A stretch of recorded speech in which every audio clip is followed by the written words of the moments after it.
really exciting to sign a 2-year deal to stay at Essendon. I didn't think it was going to be a tough decision. Always wanted to stay at Essendon, and that was sort of where my where I wanted to be. And with the club and my manager, got it done, and I'm really excited for the future.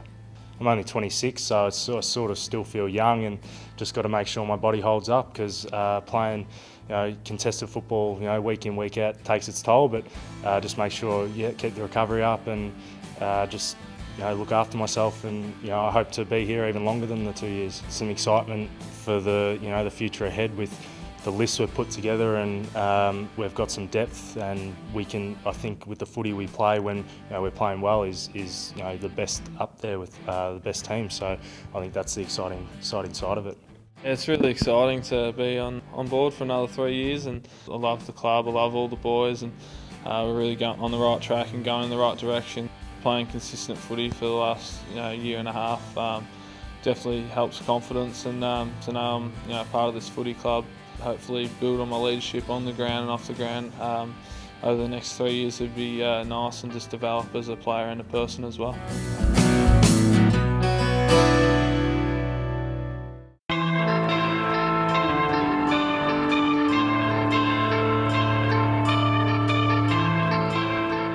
I was a really active kid when I was young, just constantly wanted to be on the move, and lunchtimes at school, recess, constantly had a footy in my hands. Even when I was a junior, even though it was just fun, I was always super competitive, so played to win, and I think that sort of comes out in my game these days as well.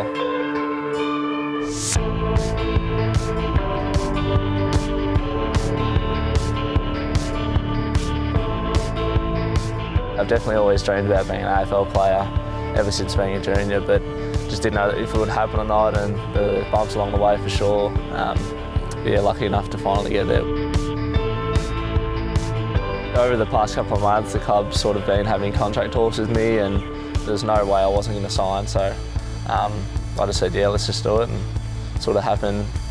Adrian Dodoro just shook my hand and said, it's done, mate. So I signed on for an extra 2 years, and couldn't be more excited and more happy.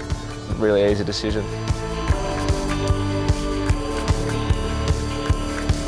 Trained super hard. He's a fit guy. He's got a great work ethic. He's competitive, which is going to hold him in good stead for his career.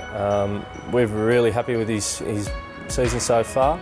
Obviously, he's got a lot more development ahead, but he's showing progression, which is what we're after in our young guys. To put in the hard work over the last 18 months, be rewarded. It's fantastic, and we couldn't be happier to have him for another 2 years. I feel that my pre-season was probably what set me off for to be in that 25 or so group of guys to be selected. And I was emergency the first 2 rounds, and then lucky enough to get my debut in round 3 against Carlton. Probably the best memory of my life, to be honest.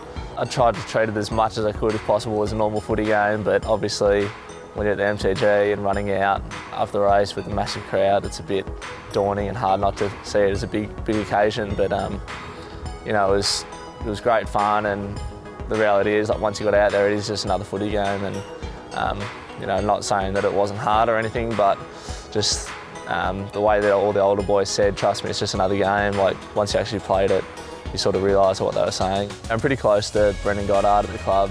I sort of look up to him in a way that I try and prepare the way he does. Obviously the intern captain at the moment, so he sort of drives standards really well at training, and I think a lot of boys look up to him and try and reach his standards. He's obviously been a part of a team with success, so I think he's got a lot of knowledge, similar to Paul Chapman as well.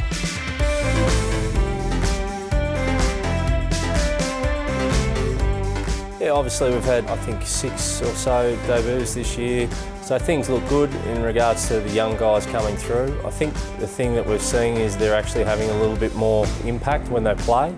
Obviously Zach Merritt and Joe Danaher have played most of the year, and yeah, it's an exciting time. It's good to have young guys come through and push for selection and challenge the older group. So that's something that we try to promote within our coaching. So I'm pretty good mates with Paddy Ambrose and Zach Merritt. Those boys, to see them doing really well, sort of encourages me on, and to be honest, makes me a bit jealous. So just want to get back in there and play with them.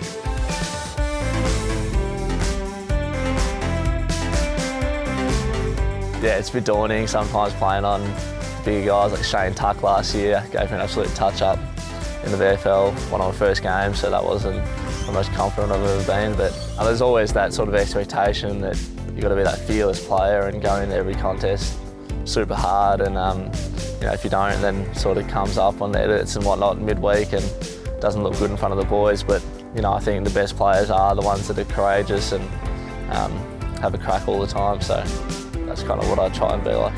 He really sort of leaves his nothing out there on the field. He's aggressive. He likes to get contact and things like that. He doesn't mind getting in amongst the contests. So you see a guy that can do that, but also he's got a natural ability to mark the ball. So it's another one of his strengths we're trying to develop, especially at half back, and just beating his man one-on-one. So you'll see those sort of things in his game, but also he's got a natural ability to find the footy. He likes to attack, so that's a big part of his game. So we also want to develop that as well. Certainly my goal is to second half the season is get back in the senior side. Certainly got a few things to work on in my game, and going to work closely with Matt Egan, Paul Corrigan to hopefully have another crack before the season's done.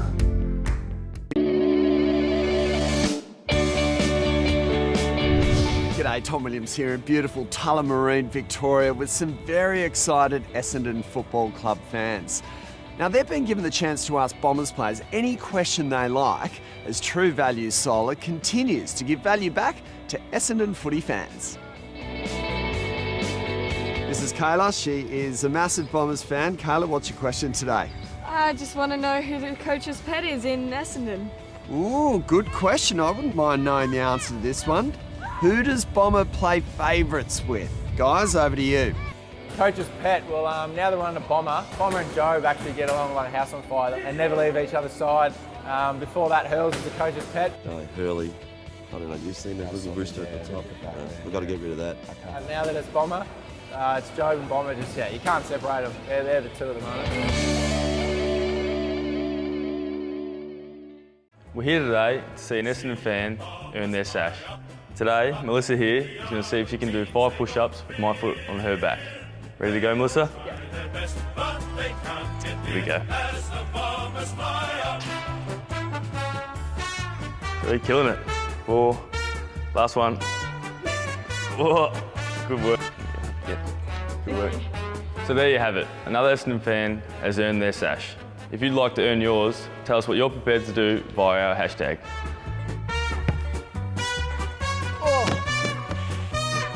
Where's Travis Colley when you need him? Still 0, not even close. 10 seconds. Now you're getting nervous. One way to earn your sash is to visit the Kia website and see the many great deals currently on offer across the entire Kia range. So visit kia.com.au and find a deal that's right for you. You can even leave the sash on if you like.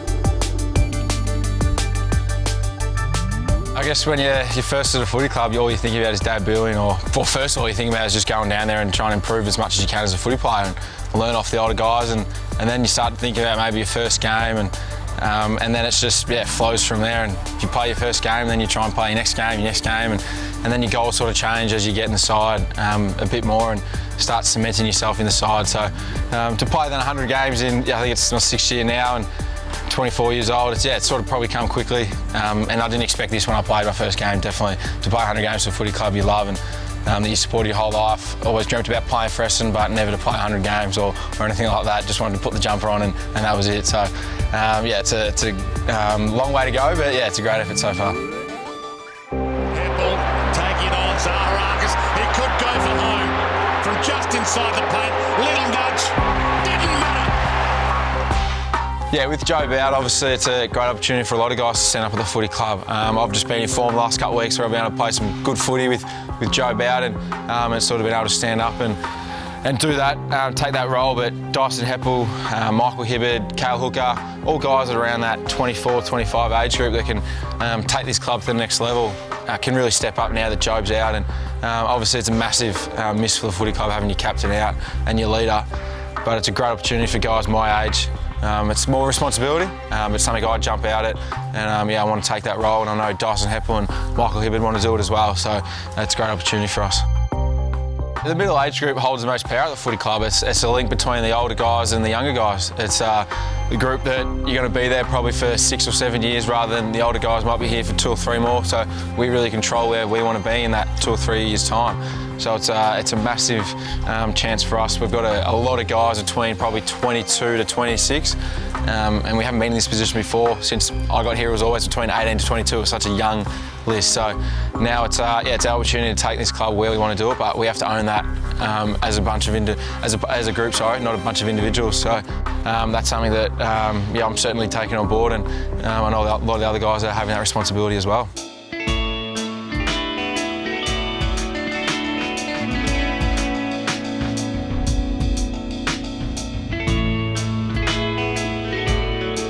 Once I get to the ground, I'm probably one of the earliest to the ground. I get there about 2.5 hours before a game, when normally guys rock up anywhere between 2 hours and closer to the game. So myself, probably Joe Danaher, Brent Stanton are the earliest 3 that get there every week, and I normally do hot colds when I get to the ground. So getting the ice bath and then getting the hot bath, so sort of flush out your body, just try and get your muscles moving before the game. So that's what I always do, but I just don't want to be rushed game day. I don't know how guys get there an hour and 45 before the game, because I feel like I'm rushed. I need that extra 45, just relax, get changed, get a massage, go out, and I always want to walk out in the ground before the game just to have a look at the surface and what it feels like. If I don't have time one day because we might have an extra long meeting, it doesn't matter, it doesn't bother me, but it's just something I want to do for a routine's sake. So just sort of relax and get there pretty early. No, I'm not like BJ where you can't talk to him game day. Brendan Goddard, you can't, he goes to sleep in the corner and just sits there and doesn't really talk to anyone. But and if he doesn't get his sleep, then he's pretty cranky. So as I said, I'm not like that. If something changes out of my routine, then that's fine. But I just love to be in a routine.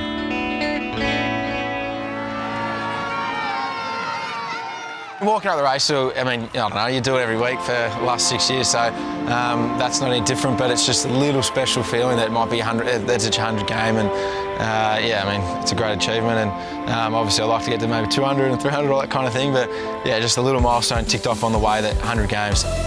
Game day, I mean, you've got to use your voice out in the field.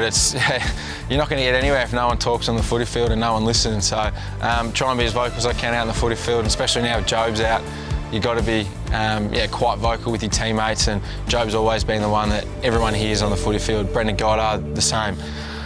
So you've got to do it these days with them out, with Job out, sorry. And yeah, when you get around to the stoppage or the centre bounce, I'm very, as I said, meticulous in my preparation, so I know the game plan. I like to go into a game pretty prepared that how we want to play, knowing what the coaches want, what we want as a footy club that weekend. So I like to sort of try and explain to teammates how we want to play and that kind of thing, because I sort of like to think that I know exactly what we want to do out in the footy field, just because I prepare that way. So yeah, whenever you see a teammate in the wrong spot or something like that, you have to tell them, and it's just going to help the team. We know now that it's never a personal attack. It's always to try and help out the team and get the team in win position.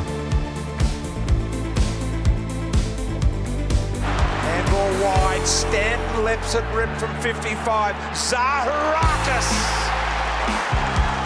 That is some mark. Zaharakis for a game-high 36-point lead. He squeezes it through. The Bombers win. And the relief for supporters and coaching staff and players. Look at the players from both sides are completely spent.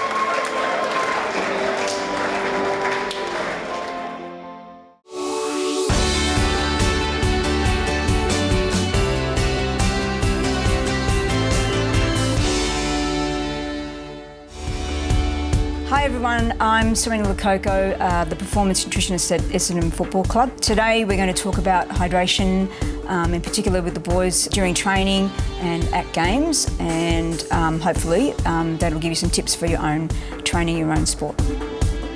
Hydration is really important, especially in team sports and especially in AFL because there is a lot of sweating and players can lose up to 4 or 5 kilos per game. During training we actually have Gatorade for our players, and Gatorade's a great drink because it helps replenish some of the electrolytes that the players might lose. So generally what we find is the bigger the sweater, the higher the electrolyte loss.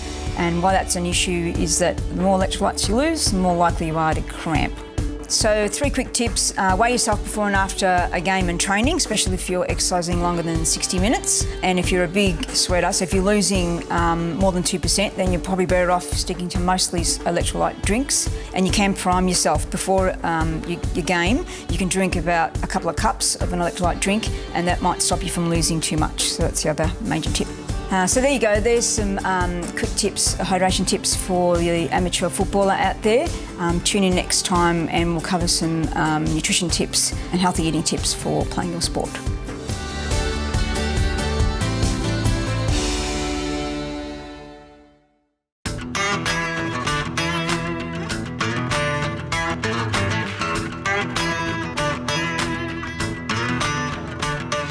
My first sash was the number 17. Pretty special night for me. We played Carlton around 3 of 2010. We won that game by I think 2 or 3 goals in the end, and I remember running out through the banner with Travis Collier, who was also in his debut game. We both got drafted together, and I remember looking at him running through the banner, and we both just had a big smile on our faces, and we're about to experience what AFL was all about. It was a great feeling because we sort of stole the game in the end. I think Carlton were winning and we kicked a couple of late goals, and me and Trav were in the middle and we just sang the song like as loud as we could. I don't think we won the first 2 games, so I think it was the first win for the season, and I just remember belting it out for the first time. And I remember seeing a few photos in the paper of just me and Trav drenched in Powerade back then, so yeah, it was good. The whole Melksham side of the family are all Essendon supporters, so even though I didn't barrack for them growing up, it was like a second club, so I knew a lot about the club. It's not your number, it's people that have worn in the past, and obviously people are going to wear it in the future. So yeah, great respect for the jumper and really enjoy playing for the club.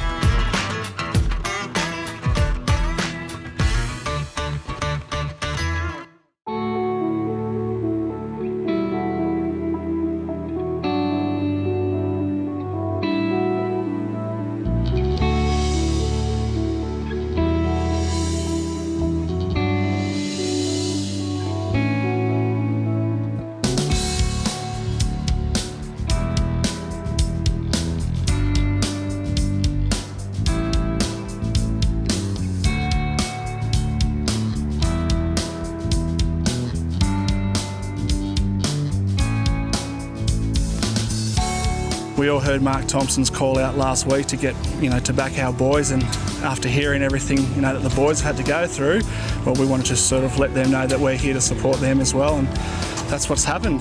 We sort of had a group of us thinking, what can we do type thing, and there's only so many text messages and tweets that you can do to sort of let the guys know that we're here to support them. So once Mark Thompson said to back the boys, we thought, what better way to do it visually than when the players run out to see all these posters up in the air and that they can hold up and see that we're backing them.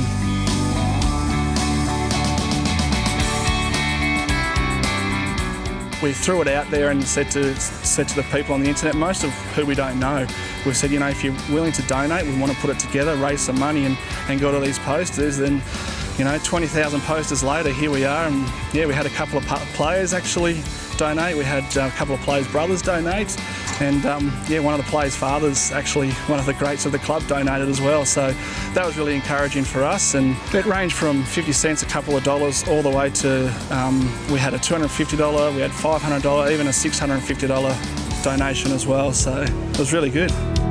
I think it's so important that the fans drive these campaigns. You see it in the World Cup is on right now, and you see that kind of fan atmosphere, and it's just really fantastic when they can demonstrate their support in such a tangible way, and it means so much to the players. The fans at all levels of the stadium, from cheer squad to bomber blitz to absolutely everybody, have been behind the players really from day one. And this is just yet another example of them just backing our players, backing our coaching staff, and backing our club. And it's really inspiring to see. The players are going to run out, that's going to be their visual, that's what they're going to see. It's just going to be, I hope it's going to not only just send them the message that, you know, we're here for them, but it's going to really spur them on and really, you know, kickstart the rest of the season for them. But I think, yeah, they're going to be quite chuffed to realise that, yeah, we're supporting them regardless of what we're hearing in the media.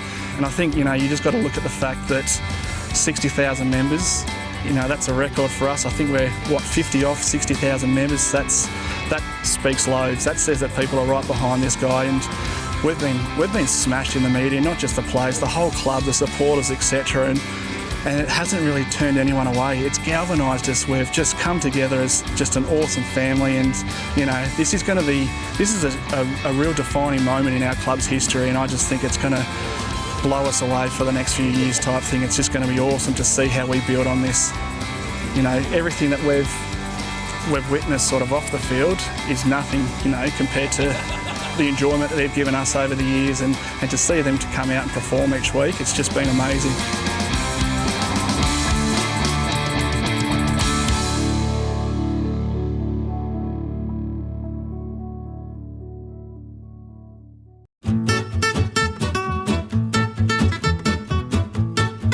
G'day guys, Elliot Kavanagh here. Sean Gregory here. Like Mark Tubby Taylor, the Essendon boys have a few hidden talents of their own.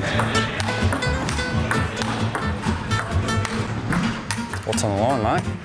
Dunno. What do you want on the line? Anything. Anything? Yeah. Such as? Cleaning my boots for a week. Ooh. If you lose, you'll clean my boots. Good luck.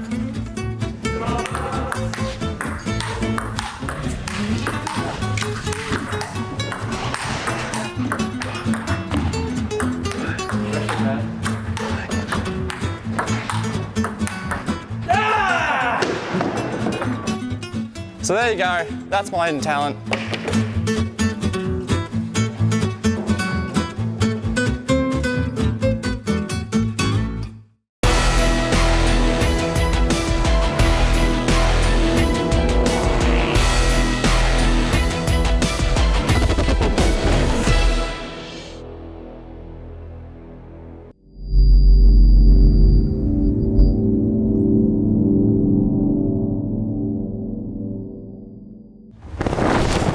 This has been a Fox Footy presentation.